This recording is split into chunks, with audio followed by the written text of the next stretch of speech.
Khammam Wyra road లో మరొక జీవి mall ప్రముఖ సినీ తార కీర్తి సురేష్ చేతుల మీదుగా అక్టోబర్ 5న గొప్ప ప్రారంభం.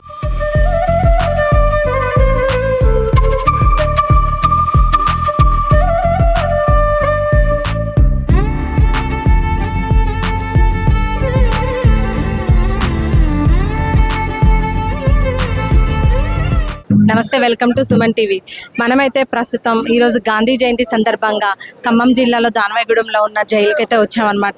ఇక్కడ గాంధీ జయంతి సెలబ్రేషన్ జరుగుతూ ఉన్నాయి. మనతో పాటు శోభన్ గారు ఉన్నారు.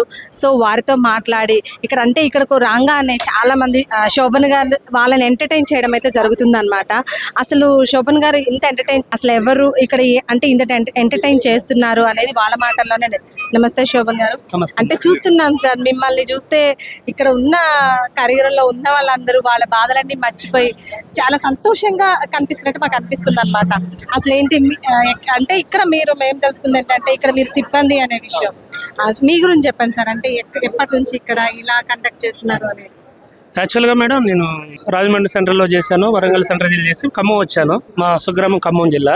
నేను గత 3.5 సంవత్సరాల నుంచి ఖమ్మం జైల్లో ఈ గాంధీ జయంతికి కానీ ఆగస్టు 15 కానీ నేను ఖైదీలను సంతోషపరచడానికి నా వృత్తి నిర్వహించుకుంటూ వాళ్ళని ఆనందపరచడం కోసం ఇలాంటి ఎప్పుడు వాళ్ళ కోసం ప్రోగ్రామ్ చేస్తుంటాను. అంటే ఎందుకు వచ్చింది సార్ మీకు ఈ థాట్ ఇట్లా చెయ్యాలి అనేది? అందులో మీరు డిపార్ట్మెంట్లో ఉండి ఇంత కళ మీకు ఎక్కడి నుంచి వచ్చింది? బేసికల్గా మేడం, నేను జాబ్ రాకముందే నేను చిన్నప్పటి నుంచి పాటలు పాడేటోని, సామాజిక స్పృహతోటి చక్కని పాటలు పాడేటోని. అది నా ప్రొఫెషన్గా ఎంచుకున్నాను. తర్వాత ఉద్యోగ రీతిలో మనం కళారంగం బ్యాలెన్స్ చేసుకుంటూ డ్యూటీ చేసుకుంటూ వీలు చిక్కినప్పుడల్లా సామాజిక కార్యక్రమంలో స్వచ్ఛంద కార్యక్రమాలు చేస్తాను. ఫౌండేషన్కి వెళ్ళేసి వాళ్ళని ఎంటర్టైన్ పరుస్తాను. అంటే వేరే ఇక్కడే కాకుండా ఫౌండేషన్స్ లో అన్న ఫౌండేషన్ లో కూడా మన అద్భుతమైన కార్యక్రమాలు ఇచ్చాం.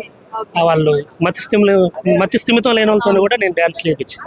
మీరు అంటే చూస్తున్నాం, మీరు పాట పాడితే ఇక్కడ అసలు ఎవరు కుర్చీలో కూర్చునే పరిస్థితి లేదు, అందరూ చాలా ఎంజాయ్ చేస్తున్న పరిస్థితి చూస్తున్నాం. అంటే చాలా బాగా ఎంటర్టైన్ చేశారు. యాక్చువల్గా మేడం, ఖైదీ సోదరులతోటి నేను సొంత బ్రదర్స్ లెక్క అప్రోచ్ అవుతాను. వాళ్ళని ఖైదీలుగా చూడకుండా సొంత తమ్ముళ్ళ లెక్క నేను వాళ్ళని. అందుకే ఇక్కడ చూస్తున్నాం అసలు జైలు వాతావరణం కనిపించట్లేదు. శోభన్ అన్న అంటున్నారు డాన్స్ వేస్తున్నారు మీ పాటకి. ఎందుకంటే వాళ్ళతో నాకు ఎఫెక్షన్, ఉద్యోగ రీతిలో వాళ్ళు తెలిసి తెలియని క్షణికావేశంలో తప్పులు చేసి వచ్చారు కదా, వాళ్ళని మనసు ఇబ్బంది పెట్టుకునేది ఎందుకనే దాంతో వాళ్ళతో క్లోజ్ ఉండేసి సూచనలు చేసుకుంటూ వాళ్ళు ప్రేమతో వాళ్ళతో వ్యవహరిస్తారు. అందుకని నాకు ఇంతమంది ఫ్యాన్స్. Okay, thank you. చూసారు కదా, అంటే శోభన్ గారి మాటల్లోనే ఉన్నాం. ఇక్కడ జైలుకి వాళ్ళు క్షణికావేశంలో తప్పులు చేసి వస్తుంటారు కాబట్టి వాళ్ళని ఖైదీల్లా కాకుండా నా సోదరులాగా భావిస్తాను కాబట్టి నాకు ఇంతమంది ఫ్యాన్స్ ఉన్నారంటున్నారు. ఆయన సేవాభావంతో, ఆయనకున్న టాలెంట్తో ఇక్కడ ఉన్న వాళ్ళందరినీ ఎంటర్టైన్ చేస్తూ సార్ అయితే ఆదరాభిమానాలు పొందుతున్నట్టు చూస్తున్నాం మనం.